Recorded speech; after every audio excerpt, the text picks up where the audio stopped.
Estamos aquí en el Golfo Pérsico con el ejército estadounidense y esto puede parecer un barco normal, pero en realidad es un barco no tripulado. Pero si lo ves en el agua, no te ofendas si nadie te devuelve el saludo porque, bueno, no hay nadie a bordo.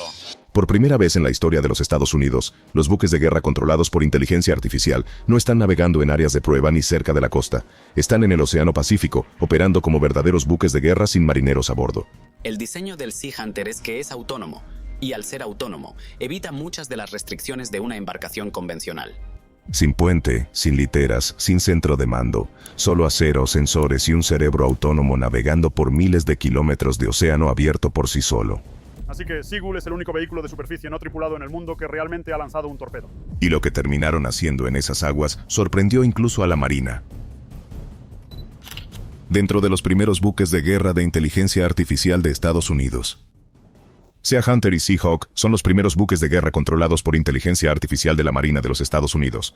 Fueron construidos para permanecer en el mar durante semanas, seguir órdenes de un pequeño equipo en tierra y realizar algunos de los trabajos más aburridos y peligrosos sin poner en peligro a un solo marinero. El impulso para estos barcos comenzó con un problema simple. Los submarinos diésel eléctricos, que son silenciosos, son difíciles de encontrar. Son más baratos que los submarinos nucleares, pueden esconderse en aguas costeras poco profundas y obligan a los grandes y costosos barcos y aviones a consumir combustible y tiempo de tripulación solo para seguirles la pista. El brazo de investigación del Pentágono, DARPA, respondió con un proyecto llamado ACTV, abreviatura de Continuous Trail Unmanned Vessel de guerra antisubmarina. La Armada dará un gran paso hacia el futuro de la destreza marítima al probar el más reciente buque de guerra antisubmarino, el Sea Hunter. La idea básica era construir un pequeño barco que pudiera salir solo, localizar un submarino enemigo y seguirlo durante semanas a una fracción del costo habitual. Sea Hunter fue el primer resultado a gran escala de ese proyecto. DARPA eligió a Leidos como el contratista principal, y el casco se construyó en el noroeste del Pacífico, primero en Christensen Shipyards, y más tarde se terminó en Vigor Industrial en Portland, Oregón. El barco fue lanzado y bautizado a mediados de la última década, y luego entregado de DARPA a la Oficina de Investigación de la Armada para pruebas a gran escala. En papel, está en una categoría que la Marina llama buque de superficie no tripulado mediano, lo que significa que es lo suficientemente grande como para cruzar un océano por su cuenta, pero aún así mucho más pequeño y económico que un destructor. En tamaño, el Sea Hunter se parece más a un barco de pesca largo que a un clásico buque de guerra gris. Mide aproximadamente 40 metros de largo, con un casco principal estrecho y dos cascos laterales más delgados que sobresalen a cada lado como ruedas de entrenamiento.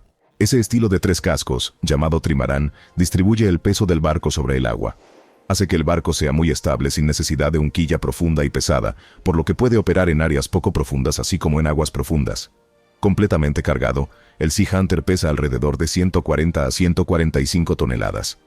Sus 2 motores diésel impulsan hélices gemelas y pueden llevarlo a velocidades de unos 50 km por hora. Cuando se reduce a una velocidad constante de aproximadamente 22 km por hora, puede viajar aproximadamente 18.500 km con una sola carga de combustible y permanecer en el mar durante unos 70 a 90 días sin reabastecimiento. El casco y los sistemas están construidos para seguir funcionando en condiciones adversas, con pruebas que muestran que puede operar sin peligro en olas de alrededor de 1.8 a 2.1 metros y sobrevivir tormentas con mares que alcanzan cerca de 6 metros. En el interior, el barco se siente muy diferente de un buque de la Marina normal. No hay tripulación permanente a bordo, por lo que no hay necesidad de espacios para dormir, baños o una cocina.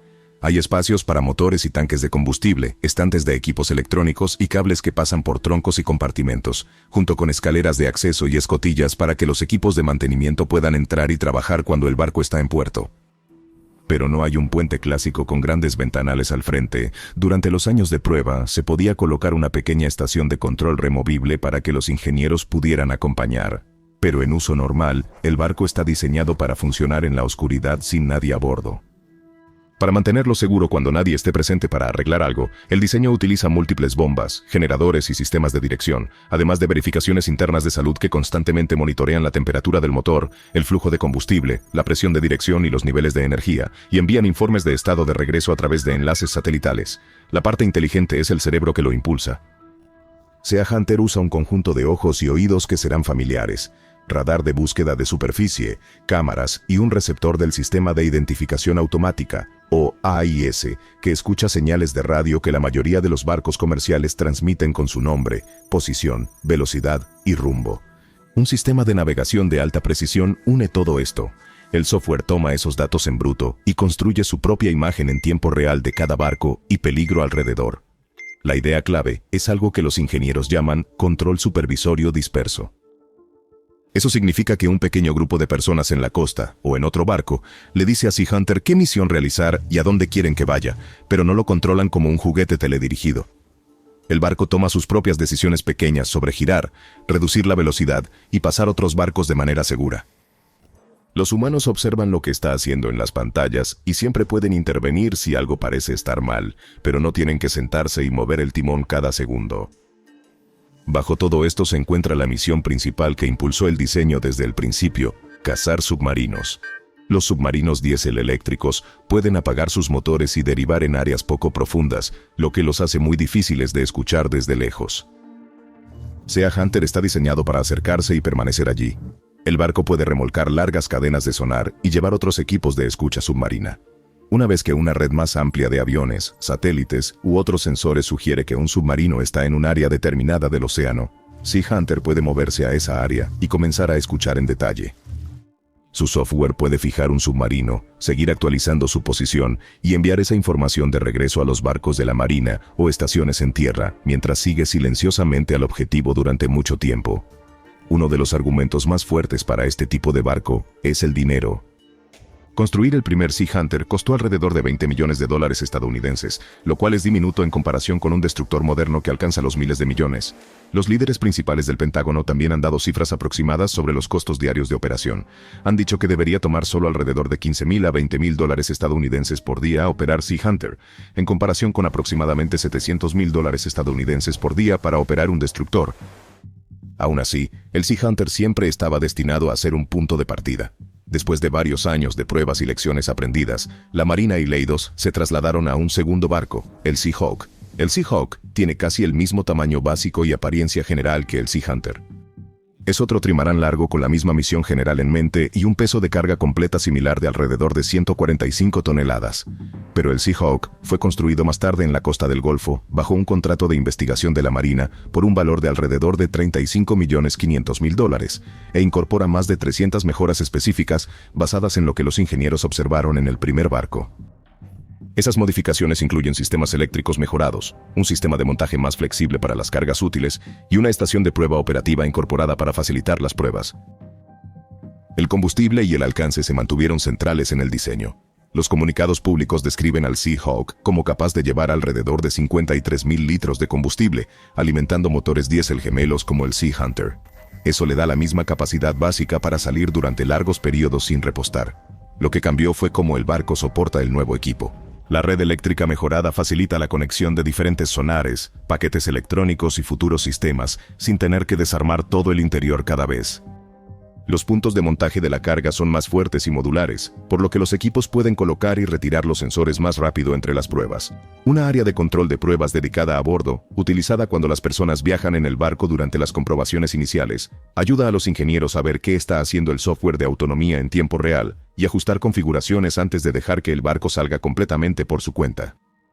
A medida que estos dos barcos maduraron, la Marina comenzó a verlos menos como proyectos científicos únicos y más como herramientas para moldear la flota futura.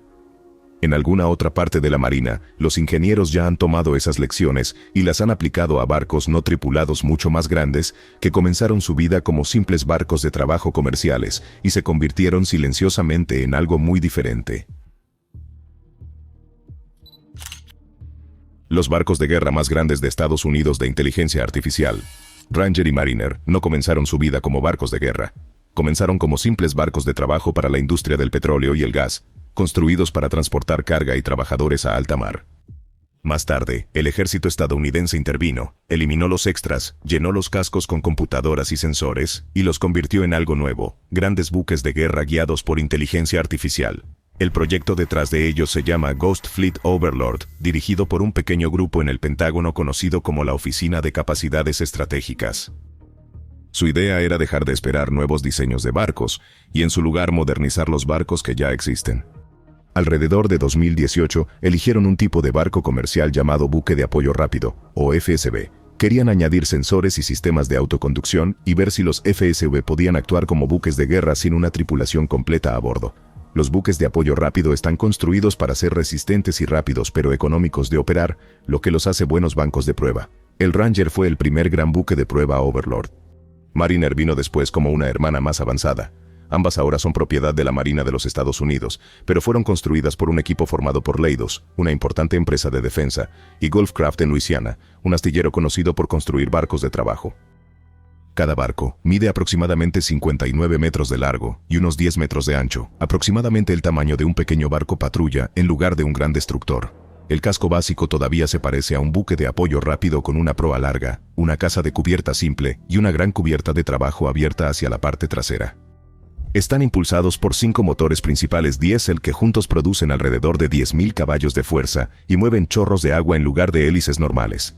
Los chorros de agua succionan agua de mar y la expulsan a alta velocidad, lo que ofrece un buen manejo y permite que el barco funcione en aguas menos profundas.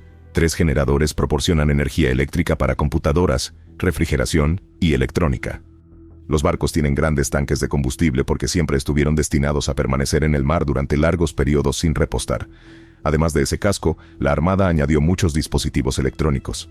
La caseta de cubierta tiene radares comerciales y un grupo de antenas para enlaces satelitales y radios de corto alcance.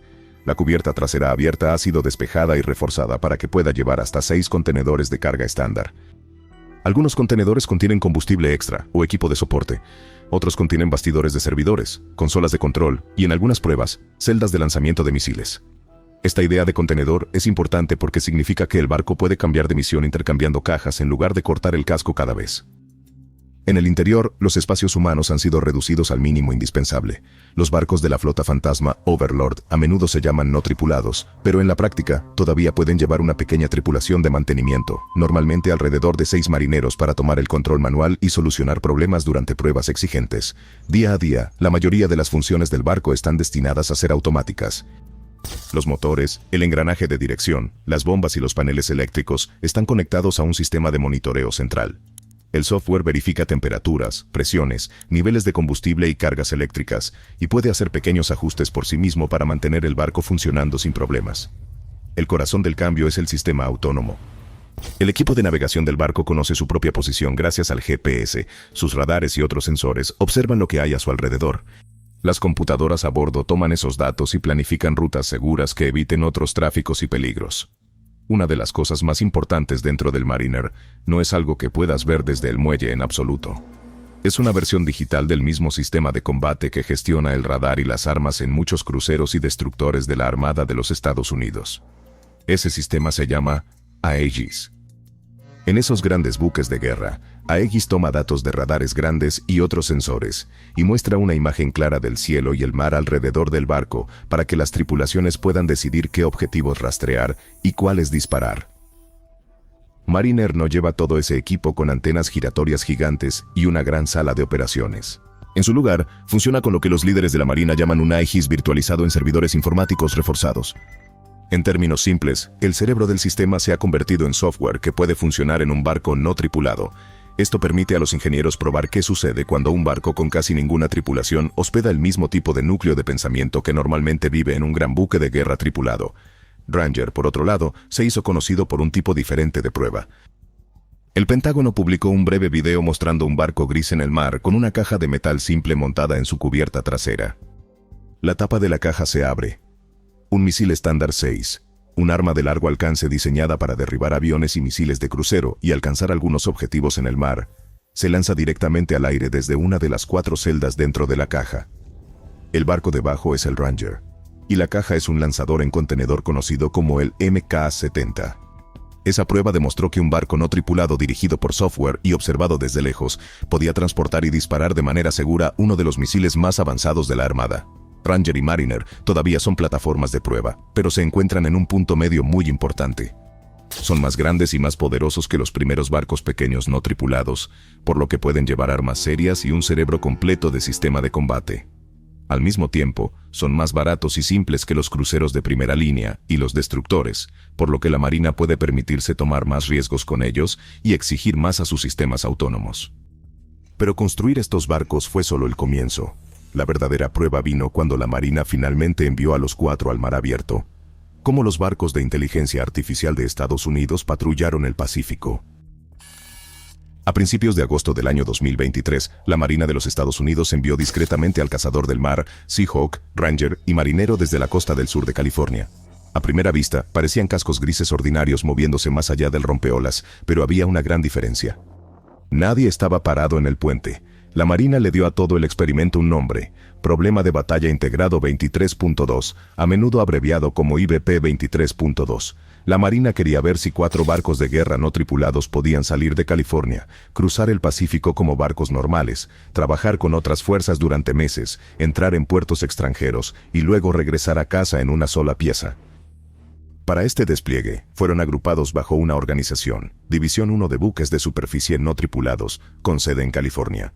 Esa unidad era responsable de planificar sus movimientos, asignarles misiones y recopilar todos los datos que enviaban de regreso. El viaje comenzó el 7 de agosto de 2023. Ese día, Sea Hunter, Seahawk, Ranger y Mariner salieron de la base naval del condado de Ventura cerca de Port Hueneme y se dirigieron hacia el oeste en el océano abierto. Desde entonces, la mayor parte de su movimiento fue manejado por su propio software. El primer tramo del viaje sirvió como una oportunidad para trabajar con las fuerzas regulares de Estados Unidos. Mientras los 4 barcos drones se desplazaban por el Pacífico, se unieron a veces con un grupo de ataque de portaaviones construido alrededor del portaaviones USS Carl Vinson durante un evento más amplio llamado Ejercicio a Gran Escala 23. También pasaron tiempo cerca de otros barcos y aviones estadounidenses que ya estaban en el mar practicando cosas simples como navegar en formación, intercambiar datos y recibir combustible y suministros de un barco de apoyo sin que nadie estuviera al timón. Todo esto alimentó el objetivo principal detrás del Plan de Iniciativa del Pacífico número 23.2. La flota del Pacífico quería respuestas a preguntas básicas. ¿Podrían los barcos no tripulados realmente manejar largas travesías oceánicas sin necesitar ser transportados por buques de carga pesada? ¿El software de autoconducción se mantendría estable durante meses en el mar, incluidas las etapas de mal tiempo? ¿Podrían Sea Hunter, Seahawk, Ranger y Mariner ser tratados como partes normales de un grupo de tareas en lugar de como proyectos científicos frágiles que necesitan cuidados especiales? La esperanza era que para el final del despliegue, los comandantes tuvieran números concretos sobre el uso de combustible, las averías, las necesidades de reparación y con qué frecuencia los operadores humanos tuvieron que intervenir en las decisiones del barco. Después de esta primera fase, los 4 barcos avanzaron más hacia el Pacífico Occidental en dirección a la zona que la Armada llama la región de la Séptima Flota. Esta es la extensión del océano que cubre Japón, Corea, Filipinas y grandes partes de la cadena más amplia de islas del Pacífico. En algún lugar a lo largo de esta ruta, los barcos no tripulados cruzaron puntos clave como Hawái y Guam, siempre enviando informes de estado y datos de sensores a su división. Para este momento, ya no eran un experimento científico estacionado cerca de California. Ahora formaban parte del flujo normal de las fuerzas estadounidenses que se movían por el teatro. Uno de los mayores hitos públicos llegó en Japón. A mediados de septiembre, 2 de los barcos no tripulados más grandes, Ranger y Mariner, llegaron a las actividades de la flota de Yokosuka, una importante base naval estadounidense al sur de Tokio y hogar de la séptima flota desplegada hacia adelante. Fue la primera vez que los barcos de superficie no tripulados de la Armada de los Estados Unidos visitaron Japón. Ahora estaban amarrados en un muelle concurrido en uno de los puertos más vigilados de Asia. Durante la parada en Yokosuka, los marineros y oficiales japoneses tuvieron la oportunidad de caminar por las cubiertas, hablar con los equipos estadounidenses que operan los barcos desde tierra y tener una idea de cómo estas nuevas plataformas podrían encajar en el trabajo conjunto futuro. Desde Japón, los 4 barcos siguieron moviéndose hacia el sur y el este a través de áreas clave de las islas. Informes públicos posteriores señalaron paradas en Guam, las Islas Marshall y Papúa Nueva Guinea, mientras los barcos se dirigían hacia Australia. Cada uno de esos lugares importa por una razón diferente. Guam es un importante centro de Estados Unidos en el Pacífico Central, lleno de campos de aviación, sitios de combustible y astilleros. Las Islas Marshall están cerca de importantes rutas marítimas y albergan campos de pruebas de misiles. Papúa Nueva Guinea es un socio en crecimiento donde Estados Unidos y Australia están aumentando su presencia naval. Llevar barcos no tripulados a través de estos puertos fue una forma de probar qué tan fácil era despejarlos con las autoridades locales, obtener servicios básicos y hacerlos parte de los ritmos normales de cada lugar. El momento más destacado del viaje fue cuando los 4 barcos llegaron a Australia. El 24 de octubre de 2023, Sea Hunter, Seahawk, Ranger y Mariner llegaron a Sydney para una visita programada al puerto. Para muchas personas en el puerto, probablemente era la primera vez que veían un casco de clase de buque de guerra de tamaño completo, moviéndose sin marineros en cubierta. En Sydney, la visita al puerto coincidió con un evento llamado Autonomous Warrior 2023, organizado por la Fuerza de Defensa Australiana en Jervis Bay y aguas cercanas. Este ejercicio reunió una mezcla de drones, robots y plataformas tripuladas de diferentes aliados. Los 4 barcos no tripulados estadounidenses se unieron, trabajando junto a barcos australianos y otros sistemas. Juntos, practicaron tareas simples pero importantes como compartir datos de radar y cámaras, pasar información de objetivos de una unidad a otra y permitir que los barcos no tripulados actúen como exploradores delante de las fuerzas tripuladas. El enfoque estaba en demostrar que estas plataformas podían integrarse en las rutinas de los aliados, no solo en las de Estados Unidos. De regreso al mar, Sea Hunter, Sea Hawk, Ranger y Mariner mantuvieron un patrón constante. A veces navegaban solos, actuando como vigías adelantados que podían observar tramos del océano sin poner en riesgo a los marineros. Otras veces, se movían con barcos tripulados en grupos mixtos. Durante parte del despliegue, un buque de guerra de superficie estadounidense llamado USS Oakland sirvió como barco de control. Ese barco actuó como una especie de madre y gerente, estando en el centro del grupo mientras los operadores a bordo observaban las transmisiones de datos de los barcos no tripulados y cambiaban sus órdenes según fuera necesario. En otras fases, los buques no tripulados participaron en trabajos de formación con barcos como el USS Gabriel Giffords y buques aliados, incluyendo al menos una fragata japonesa. Los propios informes de la Flota del Pacífico de EEUU dicen que durante todo el evento, los 4 barcos recorrieron un total de 86.400 kilómetros náuticos, que son aproximadamente 86.400 kilómetros. Los comandantes dijeron más tarde que los barcos manejaron todo tipo de estados del mar y clima, y los sistemas autónomos se mantuvieron lo suficientemente estables como para hacerlos sentir cómodos planeando viajes más largos en el futuro. Los datos sobre el uso de combustible, las averías y los pequeños problemas de software están siendo utilizados para mejorar la próxima versión de los sistemas de control y para escribir mejores reglas sobre cómo las flotas deben manejar el mantenimiento y el apoyo a la tripulación para barcos no tripulados. Después de meses de moverse entre ejercicios y puertos, el despliegue terminó en enero de 2024. El 15 de enero, los 4 barcos regresaron a la base naval Ventura County, el mismo hogar en California que habían dejado 5 meses antes. Gracias por ver. Ahora revisa los videos que aparecen en pantalla para más historias increíbles.